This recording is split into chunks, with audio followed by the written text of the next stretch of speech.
ಆರೋಗ್ಯವೇ ಭಾಗ್ಯ ವಿಶೇಷ ಕಾರ್ಯಕ್ರಮಕ್ಕೆ ಸ್ವಾಗತ. ನಾನು ಮಧು ನಾಗೇಶ್. ವೀಕ್ಷಕರೇ, ನಮ್ಮ ಆರೋಗ್ಯವೇ ಭಾಗ್ಯ ಕಾರ್ಯಕ್ರಮದಲ್ಲಿ ಇವತ್ತು ಗ್ಯಾಸ್ಟ್ರಿಕ್ ಸಮಸ್ಯೆ ಅಂಡ್ IBS ಕುರಿತಾಗಿ ಮಾತನಾಡೋಣ. ಇತ್ತೀಚಿನ ದಿನಗಳಲ್ಲಿ ಗ್ಯಾಸ್ಟ್ರಿಕ್ ಅನ್ನೋದು ಸರ್ವೇ ಸಾಮಾನ್ಯವಾಗಿ ಎಲ್ಲರಲ್ಲೂ ಕೂಡ ಕಾಣಿಸ್ಕೊಳ್ತಾ ಇದೆ. ಮೊದಲನೇದಾಗಿ ಈ ಗ್ಯಾಸ್ಟ್ರಿಕ್ ಯಾಕೆ ಬರುತ್ತೆ, ಎಲ್ಲಿಂದ ಶುರುವಾಗುತ್ತೆ, ಹಾಗೆ IBS ಅಂದರೆ ಏನು, ಇದಕ್ಕೂ ಗ್ಯಾಸ್ಟ್ರಿಕ್ಕು ಇರುವಂತಹ ಲಿಂಕ್ ಏನು ಅನ್ನೋದ್ರ ಕುರಿತಾಗಿ ಸಂಪೂರ್ಣ ಮಾಹಿತಿಯನ್ನು ತಿಳಿಸಿಕೊಡೋದಕ್ಕೆ ನನ್ನ ಜೊತೆ ಇದ್ದಾರೆ ಹೋಮಿಯೋ ಕೇರ್ನ ಖ್ಯಾತ ವೈದ್ಯರಾಗಿರುವಂತಹ ಡಾಕ್ಟರ್ ಅನ್ಸಾರಿ. ಹಲೋ ಡಾಕ್ಟರ್, ಕಾರ್ಯಕ್ರಮಕ್ಕೆ ಸ್ವಾಗತ. ನಮಸ್ತೆ. ಹೇಗಿದ್ದೀರಾ doctor? Thank you. Yes doctor, gastric and IBS, ಮೊದಲನೇದಾಗಿ ನಾವು ಗ್ಯಾಸ್ಟ್ರಿಕ್ ಕುರಿತು ಮಾತನಾಡ್ಬಿಡೋಣ. ಸಾಕಷ್ಟು ಜನಕ್ಕೆ ಗ್ಯಾಸ್ಟ್ರಿಕ್ ಅನ್ನೋದು ಯಾಕೆ ಬರುತ್ತೆ, ನಾವು 3 ಹೊತ್ತು ಟೈಮ್ ಟು ಟೈಮ್ ತಿಂತಾ ಇದ್ರೂ ಕೂಡ ನಮಗೆ ಗ್ಯಾಸ್ಟ್ರಿಕ್ ಪ್ರಾಬ್ಲಮ್ ಕಾಣಿಸ್ಕೊಳ್ತಾ ಇದೆಯಲ್ಲ, ಯಾಕೆ ಅನ್ನೋ ಡೌಟ್ಗಳಿರುತ್ತೆ. ಈ ಬಗ್ಗೆ ತಿಳಿಸ್ಕೊಡಿ. ಖಂಡಿತ. ಇವತ್ತಿನ ವಿಷಯ ಬಗ್ಗೆ ನಾವು ಚರ್ಚೆ ಮಾಡ್ತೀವಿ. ಗ್ಯಾಸ್ಟ್ರೈಟಿಸ್ ಅಥವಾ ಗ್ಯಾಸ್ಟ್ರಿಕ್ ಹೇಳ್ತೀವಿ. ಸರ್ವಸಾಮಾನ್ಯವಾಗಿ ಈ ಸಮಸ್ಯೆಯಿಂದ ಎಲ್ಲರೂ ಒಂದಲ್ಲ ಒಂದು ಟೈಮಲ್ಲಿ ಸಫರ್ ಆಗಿದ್ದಾನೆ ಅಂತ. ಮೇ ಬಿ ಅಕ್ಯೂಟ್ ಫೇಸಲ್ಲಿ ಆಗಿರ್ಬೋದು, ಮೇ ಬಿ ದೀರ್ಘಕಾಲ ಇರುವಂಥದ್ದು ಸಮಸ್ಯೆಯಿಂದ ಸಫರ್ ಪಡ್ತಾ ಇರುವಂಥದ್ದು. ಹೆಸರು ಪ್ರಕಾರನೇ ಗ್ಯಾಸ್ಟ್ರಿಕ್ ಅಂದರೆ ನಮಗೆ ಡೆಫಿನೆಟ್ಲಿ ಹೊಟ್ಟೆ ಅಥವಾ ಸ್ಟಮಕ್ ಲೈನಿಂಗ್ ಏನಿರುತ್ತೆ ಅದು ಒಳಗಡೆ ಆಗಿರುವಂಥದ್ದು ಇನ್ಫ್ಲಮೇಷನ್ ಹೇಳ್ತೀವಿ ಅಥವಾ ಸವೆತನ ಹೇಳ್ತೀವಿ. ಇದನ್ನು ನಾವು ಸಿಂಪಲ್ ಟರ್ಮ್ಸಲ್ಲಿ ಗ್ಯಾಸ್ಟ್ರೈಟಿಸ್ ಅಂತ ನಾವು ಡೆಫಿನೆಟ್ಲಿ ಹೇಳಿ ಕರಿತೇವೆ ಅಂತ.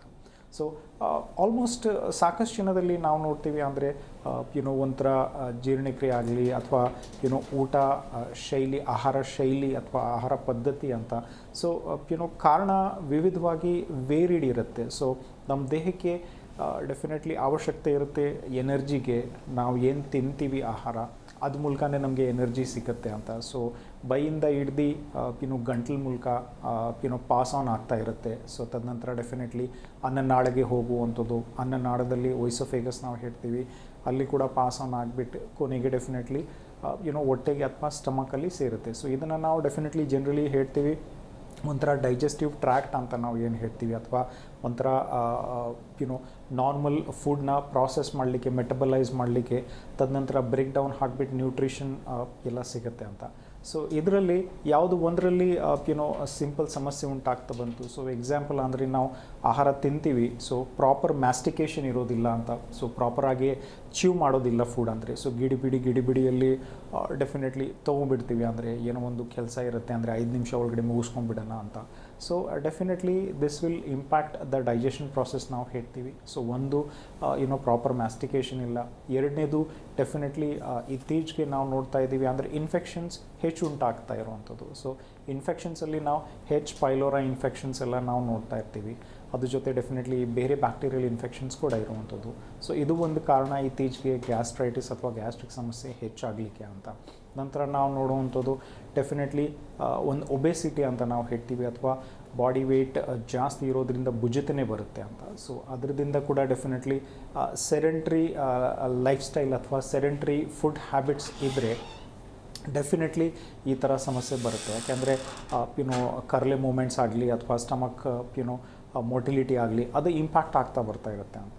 ತದನಂತರ ಗ್ಯಾಸ್ಟ್ರಿಕ್ ಬಹು ಬೇಗನೆ ಕಾಣಿಸುವಂಥದ್ದು. ಸೆಡೆಂಟ್ರಿ ಹ್ಯಾಬಿಟ್ಸ್ ಯಾರು ಇರ್ತಾರೆ, ಬರೀ ತಿನ್ನೋದು, ಮಲಗೋದು, ಕೂತ್ಕೊಳ್ಳೋದು, ಕೆಲಸ ಮಾಡುವಂಥದ್ದು ಅಷ್ಟೇ.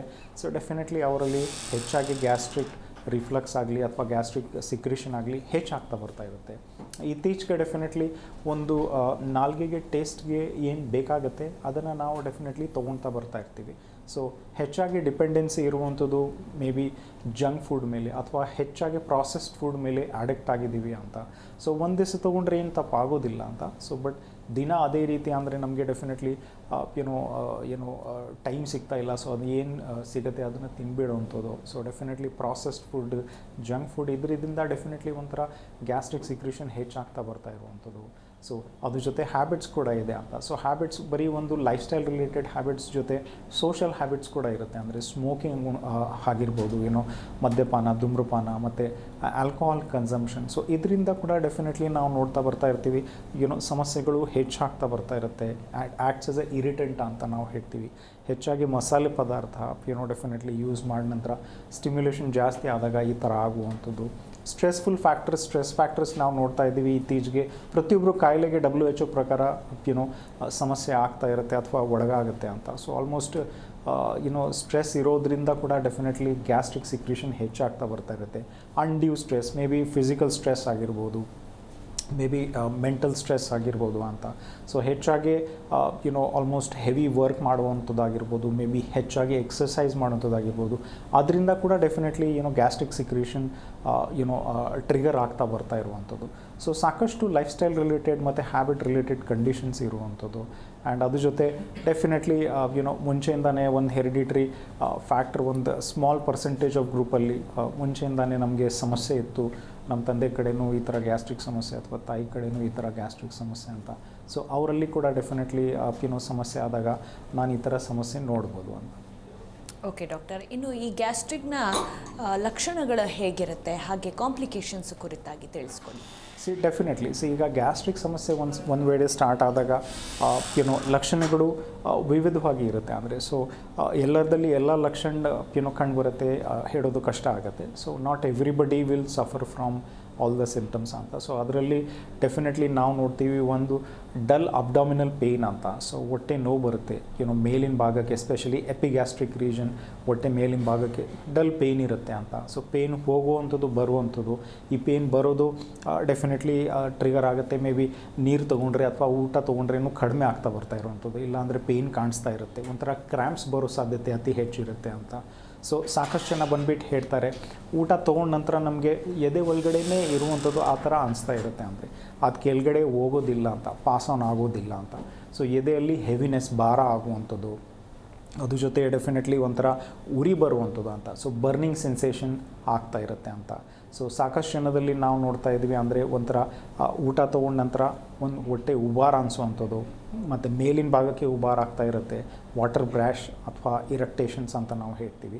ಸೊ ಅಥವಾ ಹುಳಿ ತೇಗ್ ಬರೋ ಥರ ಆಗ್ತಾ ಇರುತ್ತೆ ಅಂತ. ಸೊ ಏನೋ ಅನ್ಡೈಜೆಷನ್ ಆಗಿರುವಂಥದ್ದು ಅಥವಾ ಫುಡ್ ಸರಿಯಾಗಿ ಡೈಜೆಸ್ಟ್ ಆಗಿಲ್ಲ ಅಥವಾ ಪ್ರಾಸೆಸ್ ಆಗಿಲ್ಲ. ಸೊ ತದನಂತರ ಡೆಫಿನೆಟ್ಲಿ ಈ ಥರ ಸಮಸ್ಯೆ ನಾವು ನೋಡ್ತೀವಿ, ಆಲ್ಮೋಸ್ಟ್ ಹುಳಿ ತೇಗ್ ಬರುವಂಥದ್ದು ಅಂತ. ಸೊ ಅವರಲ್ಲಿ ಡೆಫಿನೆಟ್ಲಿ ಒಂಥರ ವಾಂತಿ ಬಂದಂಗೆ ಆಗುತ್ತೆ. ಸೊ ಸಾಕಷ್ಟು ಜನಕ್ಕೆ ಡೆಫಿನೆಟ್ಲಿ ವಾಂತಿ ಆಗೋದಿಲ್ಲ, ಬಟ್ ಈ ಥರ ನಾಜಿಯಸ್ ಸಿಂಪ್ಟಮ್ಸ್ ಕೂಡ ಡೆಫಿನೆಟ್ಲಿ ಕಾಣಿಸ್ತಾ ಬರ್ತಾ ಇರುತ್ತೆ. ಅದ್ರ ಜೊತೆ ಬೈಯಿಂದ ಸ್ಮೆಲ್ ಬರುವಂಥದ್ದು ಅಂತ. ಸೊ ಡೆಫಿನೆಟ್ಲಿ ಅವರಲ್ಲಿ ಹ್ಯಾಲಿಟೋಸಿಸ್ ನಾವು ಹೇಳ್ತೀವಿ. ಅಂದರೆ ಸೊ ಈ ಥರ ಗ್ಯಾಸ್ಟ್ರಿಕ್ ಸಮಸ್ಯೆ ಇದ್ದಾಗ ಕೂಡ ಡೆಫಿನೆಟ್ಲಿ ಒಂಥರ ಬೈ ಸ್ಮೆಲ್ ಬರೋ ಸಾಧ್ಯತೆ ಇರುತ್ತೆ ಅಂತ. ಮೋಷನಲ್ಲಿ ತೊಂದರೆ, ಮೋಷನ್ ಸರಿಯಾಗಿ ಹೋಗೋದಿಲ್ಲ, ಕ್ಲಿಯರೆನ್ಸ್ ಆಗೋದಿಲ್ಲ ಅಂತ. ಸೊ ಇದು ಒಂದು ಕೂಡ ಸಿಂಪ್ಟಮ್ ಇದೆ. ಸೊ ಗ್ಯಾಸ್ಟ್ರಿಕ್ ಇದ್ದಾಗ ಡೆಫಿನೆಟ್ಲಿ ಸಾಕಷ್ಟು ಜನದಲ್ಲಿ ನಾವು ನೋಡ್ತೀವಿ ಅಂದರೆ ಒಂದು ಆಲ್ಮೋಸ್ಟ್ ಎಲ್ಲ ಥರದ್ದು ಊಟ ತೊಗೊಳಕ್ಕೆ ಆಗ್ತಾ ಇಲ್ಲ. ಸೊ ದೀರ್ಘಕಾಲ ಇರುವಂಥದ್ದು ಗ್ಯಾಸ್ಟ್ರಿಕ್ಕಿಂದ ಪೇಷಂಟ್ಸ್ ಬಂದುಬಿಟ್ಟು ಹೇಳ್ತಾರೆ, ಏನೂ ತೊಗೊಂಡ್ಬಿಟ್ರೆ ನನಗೆ ತಡೆಯೋಕ್ಕಾಗ್ತಾ ಇಲ್ಲ. ಸೊ ಸರ್ಟನ್ ಫುಡ್ಗೆ ನಾವು ಡಿಪೆಂಡ್ ಆಗಬೇಕಾಗತ್ತೆ ಅಂತ. ಎಲ್ಲ ಥರದ್ದು ಪದಾರ್ಥ ತಿನ್ನೋಕ್ಕಾಗಲ್ಲ. So select food. ಸೊ ಅದರಿಂದ ಏನಾಗುತ್ತೆ, ನ್ಯೂಟ್ರಿಷನಲ್ ಡೆಫಿಷಿಯನ್ಸೀಸ್ ಬರುತ್ತೆ. ಸೊ ತದನಂತರ ವೆಯ್ಟ್ ಲಾಸ್ ಆಗುವಂಥದ್ದು. ಸೊ ವೆಯ್ಟ್ ಲಾಸ್ ಆಗ್ತಾ ಬರ್ತಾ ಅಂದರೆ ಡೆಫಿನೆಟ್ಲಿ ದೇಹ ಒಳಗಡೆ ತೂಕ ಇಂಪ್ಯಾಕ್ಟ್ ಆಗುತ್ತೆ, ಇಮ್ಯುನಿಟಿ ಇಂಪ್ಯಾಕ್ಟ್ ಆಗುತ್ತೆ, ಡೆಫಿನೆಟ್ಲಿ ಅವ್ರದ್ದು ಹೆಲ್ತ್ ಇಂಪ್ಯಾಕ್ಟ್ ಆಗ್ತಾ ಬರ್ತಿರುತ್ತೆ. ಅದ್ರ ಜೊತೆ ಡೆಫಿನೆಟ್ಲಿ ನಾವು ನೋಡ್ತಾ ಬರ್ತಾ ಇರ್ತೀವಿ ಆಲ್ಮೋಸ್ಟ್ ಅವರಲ್ಲಿ ಬೇರೆ ಸಿಂಪ್ಟಮ್ಸ್ ಅಂದರೆ ಪೇಯ್ನ್ಸ್ ಎಲ್ಲ ಆ ಜಾಗದಲ್ಲಿ ರೇಡಿಯೇಷನ್ ಆಗುವಂಥದ್ದು. ಸೊ ಇಲ್ಲಿ ಲೆಫ್ಟ್ ಸೈಡ್ ಬರೋದು, ರೈಟ್ ಸೈಡ್ ಪೇಯ್ನ್ಸ್ ಆಗ್ತಾ ಇರುತ್ತೆ, ಚುಚ್ಚೋ ಥರ ಕಾಣಿಸ್ತಾ ಇರುತ್ತೆ, ಎದೆ ಭಾರ ಆಗುವಂಥದ್ದು. ಸೊ ಸಾಕಷ್ಟು ಸಿಂಪ್ಟಮ್ಸ್ ಡೆಫಿನೆಟ್ಲಿ ಗ್ಯಾಸ್ಟ್ರೈಟಿಸ್ ಒಳಗಡೆ ಡೆಫಿನೆಟ್ಲಿ ಕಂಡು ಬರುತ್ತೆ ಅಂತ. ಬಟ್ ಎಲ್ಲರದಲ್ಲಿ ಫ್ಯೂ ಸಿಂಪ್ಟಮ್ಸ್ ಕಾಣುವಂಥದ್ದು. ಫ್ಯೂ ಪೀಪಲ್ ಅಥವಾ ಕೆಲವೊಮ್ಮೆಗೆ ಡೆಫಿನೆಟ್ಲಿ ಪೇಷಂಟ್ಸ್ ಬಂದುಬಿಟ್ಟು ಹೇಳ್ತಾರೆ, ಒಂಥರ ಬೆಳಗ್ಗೆ ಎದ್ದ ತಕ್ಷಣ ನನಗೆ ಕಫ ಉಗಿಬೇಕು ಒಂಥರ. ಸೊ ಒಂಥರ ವಾಂತಿ ಮಾಡಿದ್ರೇ ಡೆಫಿನೆಟ್ಲಿ ನಮಗೆ ಆಲ್ಮೋಸ್ಟ್ ನಿವಾರಣೆ ಸಿಗುತ್ತೆ ಅಥವಾ ರಿಲೀಫ್ ಸಿಗ್ತಾ ಬರ್ತಾ ಇರುತ್ತೆ. ಸೊ ವಾಮಿಟಿಂಗ್ ಆಫ್ ದ ಬೈಲ್ ಅಂತ ನಾವು ಹೇಳ್ತೀವಿ. ಸೊ ದೇಹ ಒಳಗಡೆ ಡೆಫಿನೆಟ್ಲಿ ಒಂದು ಡೈಜೆಸ್ಟಿವ್ ಪ್ರಾಸೆಸ್ ಅಥವಾ ಕ್ರಿಯೆ ನಡೀತಾ ಇರುತ್ತೆ. ಸೊ ಆ್ಯಸಿಡ್ ಸಿಕ್ರಿಷನ್ ಆಗಲಿ, ಎನ್ಸೈಮ್ ಸಿಕ್ರಿಷನ್ ಇದೆಲ್ಲ ನಾರ್ಮಲ್ ಆಗ್ತಾ ಬಂತ ಅಂದರೆ ಏನೂ ತೊಂದರೆ ಆಗೋದಿಲ್ಲ. ಸೊ ಇದರಲ್ಲಿ ಯಾವುದೋ ಒಂದು ಕಾರಣದಿಂದ ಹೆಚ್ಚಾಯಿತು. ಸೊ ಕೆಲವು ಜನಗೆ ಬೇರೆ ಕಾಯಿಲೆ ಕೂಡ ಇರುತ್ತೆ ಅಂತ ನಾವು ನೋಡ್ತೀವಿ, ಪ್ಯಾನ್ಕ್ರಿಯಾಸ್ ಇರುವಂಥದ್ದು. ಸೊ ಪ್ಯಾನ್ಕ್ರಿಯಾಸಲ್ಲಿ ಏನದು ಒಂದು ಸವೇತನ ಇನ್ಫ್ಲಮೇಷನ್ ಉಂಟಾಗ್ತಾ ಬಂತು ಅಥವಾ ಇನ್ಫೆಕ್ಷನ್ಸ್ ಆಗ್ತಾ ಬಂತು ಅಥವಾ ಟ್ಯೂಮರ್ ಇತ್ತು ಅಂದರೆ, ಸೊ ಬಿಕಾಸ್ ಆಫ್ ಕ್ರಾನಿಕ್ ಪ್ಯಾನ್ಕ್ರಿಯಾಟೈಟಿಸ್ ಇಂದ ಕೂಡ ಡೆಫಿನೆಟ್ಲಿ ಗ್ಯಾಸ್ಟ್ರಿಕ್ ಆಗೋ ಸಾಧ್ಯತೆ ಇರುತ್ತೆ. ಸಾಕಷ್ಟು ಜನದಲ್ಲಿ ನಾವು ನೋಡ್ತೀವಿ ಆಲ್ಮೋಸ್ಟ್ ಪಿತ್ತಕೋಶದಲ್ಲಿ ಸಮಸ್ಯೆ ಆದಾಗ, ಸೊ ಗಾಲ್ ಬ್ಲ್ಯಾಡ್ರ್ ಇನ್ಫೆಕ್ಷನ್ ಅಥವಾ ಗಾಲ್ ಬ್ಲ್ಯಾಡ್ರಲ್ಲಿ ಕಲ್ಲಿದ್ದಾಗ, ಕೋಲಿಥಿಯಾಸಿಸ್ ಇದ್ದಾಗ, ಸೊ ಅವರಲ್ಲಿ ಡೆಫಿನೆಟ್ಲಿ ಇನ್ಫ್ಲಮೇಷನ್ ಆದಾಗ ಗ್ಯಾಸ್ಟ್ರಿಕ್ ಬರೋ ಸಾಧ್ಯತೆ ಅತಿ ಹೆಚ್ಚಿರುತ್ತೆ ಅಂತ. ಸೊ ಅವರಲ್ಲಿ almost enzyme secretion bile secretion impact ಆದಾಗ ಸಮಸ್ಯೆಗಳು ಜಾಸ್ತಿ ಆಗ್ತಾ ಬರ್ತಾ ಇರುತ್ತೆ. ಸೊ ಫ್ಯೂ ಪೀಪಲಲ್ಲಿ ಡೆಫಿನೆಟ್ಲಿ ಸಿಂಪ್ಟಮ್ಸ್ ಇಂಟೆನ್ಸಿಟಿ ವೇರಿ ಆಗ್ತಾ ಬರ್ತಾ ಇರುತ್ತೆ. ಸೊ ಈ ಥರ ಚೇಂಜಸ್ ನಾವು ನೋಡ್ತೀವಿ. ಎಸ್ ಡಾಕ್ಟರ್, ಒಬ್ರು ಕಾಲರ್ ಇದ್ದಾರೆ, ಮಾತಾಡಿಸ್ಬಿಡೋಣ. ಹಲೋ ಹಲೋ, ನಮಸ್ಕಾರ ಸರ್. Hello hello madam. ನಮಸ್ತೆ ಮಾ, ಹೇಳಿ ನಿಮ್ಮ ಹೆಸರು? ನಮಸ್ತೆ, ನಮ್ಮ ಹೆಸರು ನಾರಾಯಣಮ್ಮ ಅಂದ್ಬಿಟ್ಟು. ಎಲ್ಲಿಂದ ಕರೆ ಮಾಡಿದ್ದೀರಾ? ಹೊಸೂರಿಂದ ಆಚೆ ದಕ್ಷಿಣಕೋಟೆ ಪಕ್ಕದಲ್ಲಿ ಮೇಡಮ್, ದಕ್ಷಿಣಕೋಟೆ ತಾಲೂಕು. ಓಕೆ, ನಿಮ್ಗೆ ಏನು ಸಮಸ್ಯೆ ಇದೆ? ಡಾಕ್ಟರ್ ಇದ್ದಾರೆ, ಮಾತಾಡಿ. ಹಲೋ. ನಮಸ್ತೆ ಸರ್. ಹಾಂ ನಮಸ್ತೆ ಮಾ ಹೇಳಿ. ಸರ್, ನನಗೆ ಈ ಮಸಾಲೆ ಸಾರು ಅದು ಸ್ವಲ್ಪ ಜೋರಾಗಿ ಮಾತಾಡಿ ಮಾ. ಚಿಕನ್ ಮಟನ್ ಅದೆಲ್ಲ ತಿಂದ್ರೆ ಸ್ವಲ್ಪ ಎದೆಲಿ ಉರಿ ಬರೋದು, ವಾಮಿಟ್ ಬರೋದು, ಓಕೆ, ಇದೆಲ್ಲ ಆಗುತ್ತೆ ಸರ್. ಟಾಯ್ಲೆಟ್ ಹೋದ್ರೆ ಉರಿ ಆಗೋದು, ಓಕೆ, ಇದೆಲ್ಲ ಆಗುತ್ತೆ ಸರ್. ಓಕೆ, ಎಷ್ಟು ದಿನದಿಂದ ಇದೆ? ಹೇಗೆ ಮ್ಯಾನೇಜ್ ಮಾಡ್ತಾ ಇದ್ದೀರಾ ಮೇಡಮ್? ಸರ್, ಇಲ್ಲಿ ತೋರಿಸ್ತೆ ಸರ್ ಹೊಸೂರಲ್ಲಿ. ಓಕೆ, ಮಾತ್ರೆ ಅದು ಕೊಟ್ಟರು. ಓಕೆ, ಕೊಟ್ಟರೆ ಕೂಡ ಅವಾಗ ಸದ್ಯ ಮಾತ್ರೆ ತಿಂದಾಗ ಹಂಗಾಗುತ್ತೆ ಸರ್. ಓಕೆ, ಆಮೇಲೆ ಸ್ವಲ್ಪ ಜಾಸ್ತಿ ಆಗುತ್ತೆ ಸರ್. ಇವಾಗ ಮೊನ್ನೆ ಭಾನುವಾರ ಮಟನ್ ತಗೊಂಡ್ಬಂದಿದ್ದು ತಿಂದೆ ಸರ್. ನೆನ್ನೆಲ್ಲ vomit, loose motion sir. Okay, all right, ಸರಿ. ಎದೆಯಲ್ಲಿ ತುಂಬ ಉರಿ ಸರ್. ಮಾತ್ರೆ ಗ್ಯಾಸ್ಟ್ರಿಕ್ ಮಾತ್ರೆ ಕೂಡ ತಗೊಂಡು ತಿಂತಾ ಇರ್ತೀನಿ ಸರ್. ಖಂಡಿತ. ಸೊ ಈಗ ತಮ್ಮ ಸಮಸ್ಯೆ ಸ್ವಲ್ಪ ಐತೆ ಸರ್ ನನಗೆ. Okay, all right. 56 ವರ್ಷ ಸರ್ ನನಗೆ. ಓಕೆ, ಸರಿ. ಈಗ ಡೆಫಿನೆಟ್ಲಿ ತಮ್ಮ ಸಮಸ್ಯೆ ನಮಗೆ ಅರ್ಥ ಆಗ್ತಾ ಇದೆ. ಸೊ ಆಲ್ಮೋಸ್ಟ್ ಈ ಥರ ಎದೆ ಒಲಿ ಉರಿ ಬರುವಂಥದ್ದು, ಎದೆಯಲ್ಲಿ ಉರಿ ಜೊತೆ ಡೆಫಿನೆಟ್ಲಿ ಒಂಥರ ನಾನ್ ವೆಜ್ ತಿನ್ನೋಕ್ಕಾಗೋದಿಲ್ಲ. ಸೊ ಇದು ಟಿಪಿಕಲ್ ಗ್ಯಾಸ್ಟ್ರೈಟಿಸ್ ಇರುತ್ತೆ. ಸೊ ಗ್ಯಾಸ್ಟ್ರೈಟಿಸಲ್ಲಿ ಸ್ಪೆಷಲಿ ನಾವು ನೋಡ್ತೀವಿ ಅಂದರೆ ಆಲ್ಮೋಸ್ಟ್ ಈ ಥರ ಹೆವಿ ಫುಡ್ಸ್ ತೊಗೊಂಡಾಗ ಅದು ಹೆವಿ ಫುಡ್ಸ್ ಈಸಿಯಾಗಿ ಜೀರ್ಣ ಆಗೋದಿಲ್ಲ ಅಂತ. ಸೊ ಅದು ಜೀರ್ಣ ಆಗಬೇಕಾದ್ರೆ ಡೆಫಿನೆಟ್ಲಿ ಅದಕ್ಕೆ ಗ್ಯಾಸ್ಟ್ರಿಕ್ ಸಿಕ್ರೀಷನ್ಸ್ ಎಲ್ಲ ರೆಗ್ಯುಲೇಷನ್ ಇರಬೇಕು. ಅಥವಾ ಈ ಥರ ಸಮಸ್ಯೆ ಇದ್ದಾಗ ಡೆಫಿನೆಟ್ಲಿ ಫುಡ್ ಡೈಜೆಸ್ಟ್ ಭಾಳ ಸ್ಲೋ ಆಗೋದು. ಸೊ ತದನಂತರ ಡೆಫಿನೆಟ್ಲಿ ಈ ಥರ ಡೆಫಿನೆಟ್ಲಿ ನಾವು ಹೇಳ್ತೀವಿ ಎದೆ ಉರಿ ಬರುವಂಥದ್ದು, ಇಂಟಾಲರೆನ್ಸ್ ಆಗುವಂಥದ್ದು ಅಂತ.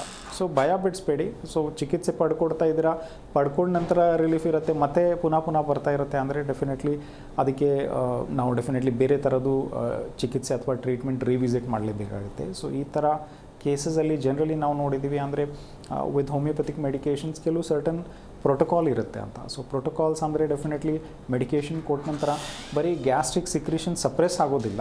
ಸೊ ಗ್ಯಾಸ್ಟ್ರಿಕ್ ಸಿಕ್ರೀಷನ್ ಜೊತೆ ನಾವು ರೆಗ್ಯುಲೇಟ್ ಮಾಡ್ತೀವಿ. ಪಚನ ಶಕ್ತಿ, ಪಚನ ಕ್ರಿಯೆ ಕೂಗಿರುತ್ತೆ ಅಂತ. ಸೊ ಅದನ್ನು ನಾವು ರೆಗ್ಯುಲೇಟ್ ಮಾಡಲಿಕ್ಕೆ ಡೆಫಿನೆಟ್ಲಿ ಔಷಧಿ ಕೊಡ್ತಿರುವಂಥದ್ದು. ಸೊ ಆ ಔಷಧಿ ಎಲ್ಲ almost over a period of time recurrences ಆಗುವಂಥದ್ದು. ಸೊ ಅದನ್ನು ನಾವು ಕೆಲವೊಮ್ಮೆಗೆ ಡೆಫಿನೆಟ್ಲಿ ಡಿಫ್ರೆಂಟ್ ಪ್ರೋಟೋಕಾಲ್ಸ್ ಕೊಡ್ತೀವಿ. ಸೊ ಮೆಡಿಕೇಷನ್ಸ್, ಹೋಮಿಯೋಪತಿಕ್ ಮೆಡಿಕೇಷನ್ಸ್ ತೊಗೊಳ್ತಾ ಬಂತ ಅಂದರೆ ನಿಮ್ಮ ಕೇಸ್ ಒಳಗಡೆ ಗ್ರ್ಯಾಜುವಲ್ ಇಂಪ್ರೂವ್ಮೆಂಟ್ ಆಗುತ್ತೆ. ಸೊ ಮನೆ ಒಳಗಡೆ ಆದಷ್ಟು ನಾನ್ ವೆಜ್ಜು ಈ ಥರ ತೊಗೊಳ್ಳುವಂಥದ್ದು ಆದಷ್ಟು ಲಿಮಿಟ್ ಮಾಡಿಕೊಡಿ. ಬಟಾಣಿ, ಕಾಳು ಇದೆಲ್ಲ ಡೆಫಿನೆಟ್ಲಿ ಸ್ವಲ್ಪ ನೋಡಿಕೊಡಿ. ಇದೆಲ್ಲ ಗ್ಯಾಸ್ಟ್ರಿಕ್ ಅಂಶ ಪ್ರೊಡ್ಯೂಸ್ ಮಾಡೋ ಥರ ಪದಾರ್ಥ ಇದ್ದಾರೆ ಅಂತ. ಸೊ ವೆಜಿಟೇರಿಯನ್ ಡಯಟ್ನ ಫಾಲೋ ಮಾಡಿ, ಬಾಡಿ ವೆಯ್ಟ್ನ ನೋಡಿ, ಕರೆಕ್ಟ್ ನೀಟಲ್ಲಿ ಸ್ವಲ್ಪ ಒಂದು 20 ನಿಮಿಷ, ಅರ್ಧ ಗಂಟೆ ಕಾಲ ವಾಕ್ ಮಾಡಿ. ಸೊ ಊಟ ತಿನ್ನ ನಂತರ ಒಂದು 10 ನಿಮಿಷ ಸಿಂಪಲ್ ವಾಕಿಂಗ್ ಮಾಡಿ, ಅಂದರೆ ಸೊ ಜೀರ್ಣ ಆಗಲಿ ಅಂತ. ಸೊ ತಿಂದ ತಕ್ಷಣ ಮಲಗಬೇಡಿ. ಸೊ ರಾತ್ರಿ ಹೊತ್ತು ಸ್ಪೆಷಲಿ ಮಲಗೋಕ್ಕಿಂತ ಮುಂಚೆ ಆಲ್ಮೋಸ್ಟ್ 2 ಅವರ್ಸ್ ಮುಂಚೆನೇ ಊಟ ಮುಗಿಸ್ಕೊಳ್ಳಿ ಅಂತ. ನೀರು ಕನ್ಸಂಪ್ಷನ್ ವೆರಿ ಇಂಪಾರ್ಟೆಂಟ್. ಸೊ ನೀರು ಕನ್ಸಂಪ್ಷನ್ ಎಲ್ಲ ನೋಡಿ. ಆ್ಯಂಡ್ ವಿತ್ ಹೋಮಿಯೋಪತಿಕ್ ಮೆಡಿಕೇಷನ್ಸ್ ನಿಮ್ಮ ಕೇಸ್ ಒಳಗಡೆ ಡೆಫಿನೆಟ್ಲಿ ನಾವು ಹೆಲ್ಪ್ ಮಾಡ್ಬೋದು ಮೇಡಮ್. ಓಕೆ, ಥ್ಯಾಂಕ್ ಯು ಮಾ, ಕರೆ ಮಾಡಿದ್ದಕ್ಕಾಗಿ. ಇನ್ನು ಡಾಕ್ಟರ್ IBS ಬಗ್ಗೆ ಹೇಳಿ. ಅಂದರೆ IBS ಅಂದರೆ ಏನು? ಇದಕ್ಕೂ ಗ್ಯಾಸ್ಟ್ರಿಕ್ಕು ಲಿಂಕ್ ಇದೆಯಾ? ಸೊ ಈ ಒಂದು ಪ್ರಾಬ್ಲಮ್ ಹೇಗೆ ಬರುತ್ತೆ, ಇದರ ಕಾರಣಗಳು, ಲಕ್ಷಣಗಳ ಬಗ್ಗೆ ತಿಳಿಸ್ಕೊಡಿ. ಡೆಫಿನೆಟ್ಲಿ. ಸೊ ಈಗ IBS ಅಂತ ನಾವು ಹೇಳ್ತೀವಿ. ಸೊ ಹೆಸರು ಪ್ರಕಾರನೇ ಇರಿಟೇಬಲ್ ಬೌವೆಲ್ ಸಿಂಡ್ರೋಮ್ ನಾವು ಹೇಳುವಂಥದ್ದು. ಸೊ ಸಿಂಡ್ರೋಮ್ ಅಂದರೆ ಒಂದು ಗ್ರೂಪ್ ಆಫ್ ಸಿಂಪ್ಟಮ್ಸ್ ಅಂತ ನಾವು ಹೇಳುವಂಥದ್ದು. ಸೊ ಬೌವೆಲ್ ಮೂಮೆಂಟ್ಸ್ ಅಥವಾ ಕರ್ಲೆ ಮೂಮೆಂಟ್ ಸರಿಯಾಗಿ ಆಗಿಲ್ಲ ಅಂದರೆ ಡೆಫಿನೆಟ್ಲಿ ಸಮಸ್ಯೆ ಉಂಟಾಗುತ್ತೆ ಅಂತ. ಸೊ ಇರಿಟೇಬಲ್ ಬೌವೆಲ್ ಸಿಂಡ್ರೋಮಲ್ಲಿ ಕೆಲವು ಲಕ್ಷಣಗಳು ನಮಗೆ ಕಂಡುಬರುತ್ತೆ, ಅಥವಾ ಒಂಥರ ಸಿಂಪ್ಟಮ್ಸ್ ಅಥವಾ ಗುಣಲಕ್ಷಣಗಳು ಅಂತ ನಾವು ಹೇಳ್ಬೋದು. ಸೊ ಅದರಲ್ಲಿ ಕರ್ಲೆ ಮೂಮೆಂಟ್ಸ್ ಅಥವಾ ಇಂಟೆಸ್ಟೈನಲ್ ಮೂಮೆಂಟ್ಸ್ ಸರಿಯಾಗಿ ಆಗೋದಿಲ್ಲ. ಸೊ ಬೌವೆಲ್ ಮೂಮೆಂಟ್ ಸರಿಯಾಗಿ ಆಗೋದಿಲ್ಲ ಅಂತ. ಸೊ ಅದರಿಂದ ಸಿಂಪ್ಟಮ್ಸ್ ಶುರು ಆಗ್ತಾ ಬರ್ತಾ ಇರುತ್ತೆ. ಸೊ ಫಸ್ಟ್ ಅದನ್ನು ನಾವು ನೋಡುವಂಥದ್ದು ಕಾನ್ಸ್ಟಿಪೇಷನ್ ಆಗುವಂಥದ್ದು. ಸೊ ದೀರ್ಘಕಾಲ ಇರುವಂಥದ್ದು ಈ ಥರ IBS ಸಿಮ್ಟಮ್ಸ್ ಇದ್ದರೆ ಸೊ ಒಂದು ಕಾನ್ಸ್ಟಿಪೇಷನ್ ಆಗೋ ಸಾಧ್ಯತೆ ಇರುತ್ತೆ. ಆ್ಯಂಡ್ ಕೆಲವು ಜನಕ್ಕೆ ಡೆಫಿನೆಟ್ಲಿ ಪುನಃ ಪದೇ ಮೋಷನ್ ಹೋಗಬೇಕು ಅಂದರೆ ಸೊ ದಿವಸಗೆ ಒಂದು 4-5 ಸತಿ ಹೋಗ್ತಾರೆ, 3-4 ಸತಿ ಹೋಗ್ತಾರೆ ಅಂತ. ಸೊ ಡೆಫಿನೆಟ್ಲಿ ಇದನ್ನು ನಾವು ಒಂಥರ ಡೈರಿಯಾ ಆಗುತ್ತೆ, ಅಂದರೆ ಅನ್ಡೈಜೆಸ್ಟೆಡ್ ಫುಡ್ ಪಾರ್ಟಿಕಲ್ಸ್ ಅಥವಾ ನಾವು ಜನರಲಿ ನೋಡ್ತೀವಿ ಒಂಥರ ಲೂಸ್ ಮೋಷನ್ಸ್ ಆಗೋ ಸಾಧ್ಯತೆ ಇರುತ್ತೆ ಅಂತ. ಸೊ ಇದು 2 ಟೈಪ್ ಇರುತ್ತೆ. ಅದರಲ್ಲಿ ಕೆಲವೊಮ್ಮೆಗೆ ಡೆಫಿನೆಟ್ಲಿ ಈ ಥರ ಸಿಮ್ಟಮ್ಸ್ ಆಲ್ಟರ್ನೇಟ್ ಕೂಡ ಆಗ್ತಾ ಬರ್ಬೋದು. ಸೊ ಅಂದರೆ ಡೆಫಿನೆಟ್ಲಿ ಸ್ವಲ್ಪ ತಿಂಗಳ ಕಾಲ ಡೆಫಿನೆಟ್ಲಿ ಕಾನ್ಸ್ಟಿಪೇಷನ್ ಇರ್ತದೆ, ಸ್ವಲ್ಪ ತಿಂಗಳ ಕಾಲ ಡೆಫಿನೆಟ್ಲಿ ನಾವು ನೋಡ್ತೀವಿ ಡೈರಿಯಾ ಇರುತ್ತೆ. So IBS constipation and IBS diarrhoea and alternately C&D alternate ಕೂಡ ಹಾಕ್ಬೋದು ಅಂತ. ಇದು ಜನರಲಿ ಡೆಫಿನೆಟ್ಲಿ ನಮಗೆ ಕ್ಲಿನಿಕಲ್ ಪ್ರಾಕ್ಟೀಸ್ ಒಳಗಡೆ ನೋಡ್ದಂಗೆ ಆಲ್ಮೋಸ್ಟ್ ಇನ್ಫೆಕ್ಷನ್ಸಿಂದ ಆಗ್ತಾ ಬರ್ತಾ ಇರುತ್ತೆ. ಸೊ ಸ್ಪೆಷಲಿ ನಾವು ಜನರಲಿ ನೋಡ್ತೀವಿ ಒಂಥರ ಕೊಲೈಟಿಸ್ ಆದಾಗ ಅಥವಾ ಏನೋ ಒಂದು ಇನ್ಫೆಕ್ಷನ್ಸ್ ಆಗಿತ್ತು ಅಂತ. ಸೊ ತದನಂತರ ಡೆಫಿನೆಟ್ಲಿ ಈ ಥರ ಆಗ್ತಾ ಬರ್ತಾ ಇರುತ್ತೆ. ಇದಕ್ಕೆ ಇನ್ನೂ ಮೇನ್ ಕಾರಣ ಅಂದರೆ ಬಿಕಾಸ್ ಕರ್ಲಿ ಮೂಮೆಂಟ್ಸ್ ಡೈರೆಕ್ಟ್ಲಿ ಗಟ್ ಮತ್ತು ಬ್ರೈನ್ ಆ್ಯಕ್ಸೆಸ್ಸಲ್ಲಿ ಡೆಫಿನೆಟ್ಲಿ ಕನೆಕ್ಷನ್ ಇರುತ್ತೆ ಅಂತ. ಸೊ ಗಟ್ ಬ್ರೈನ್ ಆ್ಯಕ್ಸೆಸ್ಸಲ್ಲಿ ಕನೆಕ್ಷನ್ ಇದ್ದಾಗ ಡೆಫಿನೆಟ್ಲಿ ಆ್ಯಂಗ್ಸೈಟಿ ಯಾರಿಗಾದ್ರೂ ಇದ್ದರೆ, ಸೊ ಆ್ಯಂಕ್ಷಸ್ ಯಾರಿಗಾದ್ರೂ ಜಾಸ್ತಿ ಇರ್ತಾರೆ ಅಂತ, ಅವರಲ್ಲಿ ಈ ಥರ ಸಿಮ್ಟಮ್ಸ್ ಜಾಸ್ತಿ ಕಾಣಿಸೋ ಸಾಧ್ಯತೆ ಇರುತ್ತೆ. So one of the causes anxiety panic attacks ಅಥವಾ ಆ್ಯಂಗ್ಸೈಟಿ ಸ್ಟ್ರೆಸ್ ರಿಲೇಟೆಡ್ ಅಂತ ನಾವು ಹೇಳ್ತೀವಿ. ಸೊ ಅದರಲ್ಲಿ ಕೂಡ ಡೆಫಿನೆಟ್ಲಿ IBS ಟ್ರಿಗರ್ ಆಗೋ ಸಾಧ್ಯತೆ ಇರುತ್ತೆ. ಅಂದರೆ ಅದ್ರ ಜೊತೆ ಆಲ್ಮೋಸ್ಟ್ ನಾವು ನೋಡ್ತೀವಿ ಕ್ರಾನಿಕ್ ಗ್ಯಾಸ್ಟ್ರೈಟಿಸ್ ಇದ್ದಾಗ ಮೇ ಬಿ IBS ಸೈಮಲ್ಟೇನಿಯಸ್ಲಿ ಅದ್ರ ಜೊತೆ ಪ್ರೆಸೆಂಟ್ ಆಗ್ಬೋದು ಅಂತ. ಸೊ ಮೇ ಬಿ ಪೇಷಂಟ್ಸ್ ಬಂದುಬಿಟ್ಟು ಹೇಳುವಂಥದ್ದು ದೀರ್ಘಕಾಲ ಇರುವಂಥದ್ದು ಗ್ಯಾಸ್ಟ್ರಿಕ್ ಇತ್ತು, ಸೊ ಈಗ IBS ಕೂಡ ಸ್ಟಾರ್ಟ್ ಆಗ್ತಾ ಬರ್ತಾ ಇದೆ ಅಂತ. ಜನರಲಿ ಸಿಮ್ಟಮ್ಸ್ ಅವ್ರದ್ದು ಮೇ ಬಿ ಕಾನ್ಸ್ಟಿಪೇಷನ್ ಇರ್ಬೋದು ಅಥವಾ ಡೈರಿಯಾ ಇರ್ಬೋದು. ಅದ್ರ ಜೊತೆ ಆಲ್ಮೋಸ್ಟ್ ಜನರಲಿ ನಾವು ನೋಡ್ತೀವಿ ಮ್ಯೂಕಸ್ ಸಿಕ್ರೇಷನ್ ಅಥವಾ ಮೋಷನ್ಸ್ ಪುನಃ ಹೋಗುವಂಥದ್ದು, ಕ್ಲಿಯರೆನ್ಸ್ ಆಗೋದಿಲ್ಲ, ಈ ಥರ ಸಿಮ್ಟಮ್ಸ್ ಇರುತ್ತೆ ಅಂತ. ಓಕೆ ಡಾಕ್ಟರ್, ಒಬ್ರು ಕಾಲರ್ ಇದ್ದಾರೆ, ಮಾತಾಡಿಸ್ಬಿಡೋಣ. ಹಲೋ ಮೇಡಮ್ ನಮಸ್ತೆ. ನಮಸ್ತೆ ಸರ್, ನಿಮ್ಮ ಹೆಸರು? ಸರ್ ತಿಮ್ಮೇಗೌಡ ಅಂತ. ಎಲ್ಲಿಂದ ಕರೆ ಮಾಡಿದ್ದೀರಾ? ನಾವು ಮೈಸೂರಿಂದ ಮೇಡಮ್. ಓಕೆ, ಮಾತಾಡಿ, ಡಾಕ್ಟರ್ ಇದ್ದಾರೆ. ಹಲೋ ಸರ್ ನಮಸ್ತೆ. ನಮಸ್ತೆ ಸರ್, ಹೇಳಿ. ಸರ್ ನನಗೆ ಹೆಚ್ಚು ಕಡಿಮೆ ಒಂದು 16-17 ವರ್ಷ ಬಂದಿದ್ದು ಸರ್ ಗ್ಯಾಸ್ಟ್ರಿಕ್ಕು. ಓಕೆ. ಇವಾಗ ನನಗೆ 44 ವರ್ಷ. Okay sir. ಸರ್ ಆವಾಗ್ಲಿಂದನೂ ನಾವು ಏನೇ ಫುಡ್ಡಲ್ಲೇ ಯಾವುದ್ರಲ್ಲೇ ಕಂಟ್ರೋಲ್ ಮಾಡಿದ್ರೆ ಗ್ಯಾಸ್ಟ್ರಿಕ್ಕು ಕಡಿಮೆನೇ ಐತೆ. ಓಕೆ ಸರಿ. ಹಾಂ, ಆಲ್ ರೈಟ್. ನಾವು ಆದಷ್ಟು ಈ ಮಸಾಲೆ ಐಟಮ್ ಕಡಿಮೆ ಮಾಡ್ತೀವಿ, ಹೊರಗಡೆ ಎಲ್ಲ ಚಿಕನ್ ಐಟಮ್ ಮಾಡ್ತೀವಿ, ಕಡಿಮೆ ಮಾಡ್ತೀವಿ. ಓಕೆ. ಆದ್ರೂ ನಮ್ಗೆ ಗುಳಿಗೆ ಮತ್ತೆ ಜೀರ್ಣ ಆಗ್ದೇನೆ ಓಕೆ. ಜೀರ್ಣ ಆಗ್ತಾನೆ, ಕೈ ಕಾಲು ಸ್ವಲ್ಪ ಹೊಟ್ಟೆ ಹಸಿದಿಲ್ಲ, ಕೈ ಕಾಲೆಲ್ಲ ಸೋತಂಗೆ, ಓಕೆ. ಏನಾರ ಕೆಲಸ ಮಾಡಕ್ಕೆ ಈ ತರ. ಓಕೆ ಸರಿ. ಸೊ ಏನೋ ಪರೀಕ್ಷೆಗಳು ಮಾಡಿಸಿದಿರಪ್ಪ? ಮಾಡ್ತಿದ್ವಿ ಸರ್, ಡಯಾಲಿಸಿಸ್ ಇದು ಮಾಡ್ತು ಕರಳೆಲ್ಲ ಇದು ಮಾಡ್ತಿದ್ರು ಸರ್. ಓಕೆ ಸರಿ. ಇನ್ನು ಅದಾದ್ಮೇಲೆ ಇನ್ನ ಟ್ಯಾಬ್ಲೆಟ್ ತಗೋದಿ ಸರ್ ಇಲ್ಲೇ. ಓಕೆ ಸರಿ, ಆಲ್ ರೈಟ್. ಸರಿ, ಡೆಫಿನೆಟ್ಲಿ ಅರ್ಥ ಆಗ್ತಾ ಇದೆ ತಮ್ಮ ಸಮಸ್ಯೆ ನಮಗೆ. ಆಲ್ಮೋಸ್ಟ್ 10 ವರ್ಷ 16 ವರ್ಷದಿಂದ ಇದೆ. ಸೊ ಅಂದರೆ ಒಂದು ದೀರ್ಘಕಾಲ ಆಲ್ಮೋಸ್ಟ್ ಕ್ರಾನಿಕ್ ಸಮಸ್ಯೆ ಬಂದುಬಿಟ್ಟಿದೆ. ಸೊ ಆದಷ್ಟು ಫುಡಲ್ಲಿ ಕಂಟ್ರೋಲ್ ಮಾಡ್ತಾ ಇದ್ದೀರಾ. ಸೊ ಫುಡಲ್ಲಿ ಕಂಟ್ರೋಲ್ ಮಾಡಿದರೆ ಸಹ ಅದು ಒಂಥರ ನಾವು ಹೇಳ್ತೀವಿ ಪ್ಯಾರಲಲ್ಲಿ ಒಂಥರ ಕಂಟ್ರೋಲ್ ಇರುತ್ತೆ ಅಂತ. ಬಟ್ ಆ್ಯಕ್ಟಿವ್ ಸಮಸ್ಯೆಗೆ ಗ್ಯಾಸ್ಟ್ರೈಟಿಸ್ಗೆ ಡೆಫಿನೆಟ್ಲಿ ಪರಿಹಾರ ಕೊಡಲೇಬೇಕಾಗತ್ತೆ ಅಂತ. ಸೊ ಏನು ಕಾರಣದಿಂದ ಈ ಥರ ಪುನಃ ಆಗ್ತಾ ಇರುವಂಥದ್ದು, ಮೇ ಬಿ ಇನ್ಫೆಕ್ಷನ್ಸ್ ಆಗಿರ್ಬೋದು ಅಥವಾ ಕೆಲವು ಜನ ಡೆಫಿನೆಟ್ಲಿ ಒಂಥರ medications, over the counter medications ತೊಗೊಳ್ತಾ ಇರ್ತಾರೆ, ಪೇನ್ ಕಿಲ್ಲರ್ಸ್ಗೆ ಅಡಿಕ್ಟ್ ಆಗುವಂಥದ್ದು. ಸೊ ಬರೀ ರಿಲೀಫ್ ಬೇಸ್ಡ್ ಮೆಡಿಕೇಷನ್ಸ್ ನೋಡೋಕ್ಕೆ ಹೋಗಬೇಡಿ. ಅಂದರೆ ಅದು ತೊಗೊಂಡ್ರೆ ಮಾತ್ರ ರಿಲೀಫ್ ಇರುತ್ತೆ. ಬಟ್ ನಾವು ಇನ್ಸೈಡ್ ಇರುವಂಥದ್ದು ಗ್ಯಾಸ್ಟ್ರಿಕ್ ಸಿಕ್ರೇಷನ್ ಆಗುವಂಥದ್ದಾಗಲಿ, ಆ ಮ್ಯೂಕೋಸಲ್ ಲೈನಿಂಗ್ ಒಳಗಡೆ ಆಗುವಂಥದ್ದಾಗಲಿ ಅದನ್ನು ನಾವು ಡೆಫಿನೆಟ್ಲಿ ಕಾಪಾಡಬೇಕಾಗತ್ತೆ ಅಥವಾ ಡೆಫಿನೆಟ್ಲಿ ಒಂಥರ ಪ್ರೊಟೆಕ್ಟ್ ಮಾಡಲೇಬೇಕಾಗತ್ತೆ. ಸೊ ಇದು ಸಾಧ್ಯ ಇದೆ with simple homeopathic medications. So homeopathic medications ಅಂದರೆ ಭಾಳ ಅಲ್ಪ ಪ್ರಮಾಣದಲ್ಲಿ ಇರುತ್ತೆ. ಯಾವುದೋ ಒಂದು ಕೆಮಿಕಲ್ ಕಾಂಪೌಂಡ್ಸ್ ನಾವು ಡೆಫಿನೆಟ್ಲಿ ಕೊಡೋದಿಲ್ಲ ಅಂತ. ಪ್ಯೂರ್ಲಿ ನ್ಯಾಚುರಲ್ ಮೆಡಿಕೇಷನ್ಸ್ ಇರುತ್ತೆ. ಆ ಮೆಡಿಕೇಷನ್ಸ್ ಎಲ್ಲರದಲ್ಲಿ ಜನರಲಿ ಇದೇ ಮೆಡಿಕೇಷನ್ಸ್ ಎಲ್ಲರಿಗೂ ಹೇಳೋದು ಆ ಥರ ಮೆಡಿಕೇಷನ್ಸ್ ಇರೋದಿಲ್ಲ. ಸೊ ವಿತ್ ಹೋಮಿಯೋಪತಿಕ್ ಮೆಡಿಕೇಷನ್ಸ್ ಪ್ರಾಪರಾಗಿ ಕೇಸ್ ತೊಗೊಂಡು ಕಾರಣ ನೋಡ್ಕೊಂಡು ಅದ್ರ ಜೊತೆ ಏನಾದರೂ ಇನ್ವೆಸ್ಟಿಗೇಷನ್ಸ್ ಇದ್ದರೆ, ಅಂದರೆ ಒಂದು ಎಂಡೋಸ್ಕೋಪಿ ಆಗಿರ್ಬೋದು, ಮೇ ಬಿ ಒಂದು ಸ್ಕ್ಯಾನ್ ಆಗಿರ್ಬೋದು ಅಂತ ಅದು ಇದ್ದರೆ ಡೆಫಿನೆಟ್ಲಿ ಹೆಲ್ಪ್ ಆಗ್ತಾ ಬರ್ತಾ ಇರುತ್ತೆ. ಸೊ ನಿಮ್ಮ ಕೇಸ್ ಒಳಗಡೆ ಆದಷ್ಟು ಫುಡ್ ಕಂಟ್ರೋಲ್ ಎಲ್ಲ ಮಾಡ್ತಾ ಬನ್ನಿ. ಬಟ್ ಪ್ರಾಪರ್ ಚಿಕಿತ್ಸೆಗೆ ಡೆಫಿನೆಟ್ಲಿ ಸಮಸ್ಯೆಗೆ ಪರಿಹಾರ ಕೊಡಿ ಅಂತ. ಓಕೆ, ಥ್ಯಾಂಕ್ ಯು ಸರ್ ಕರೆ ಮಾಡಿದ್ದಕ್ಕಾಗಿ. ಇನ್ನು ಮತ್ತೊಬ್ಬರು ಕಾಲರ್ ಇದ್ದಾರೆ. Hello hello. ನಮಸ್ತೆ ಸರ್, ನಿಮ್ಮ ಹೆಸರು? ಹಾಂ ಮ್ಯಾಮ್, ನನ್ನ ಹೆಸರು ಮಧುಸೂದನ್ ಅಂತ, ಓಕೆ, ಎಲ್ಲಿಂದ ಕರೆ ಮಾಡಿದ್ದೀರಾ? ಚಾಮರಾಜನಗರದಿಂದ ಮ್ಯಾಮ್. ಓಕೆ, ಮಾತಾಡಿ ಗುರೂಜಿ. ಡಾಕ್ಟರ್ ಇದ್ದಾರೆ. ಹಲೋ ಹಲೋ ಸರ್, ನಮಸ್ತೆ, ಹೇಳಿ, ಏನು ತೊಂದರೆ ಆಗ್ತಾ ಇದೆ? ಮಾತಾಡಿ ಸರ್, ನಿಮ್ಮ ಸಮಸ್ಯೆ ಏನಿದೆ?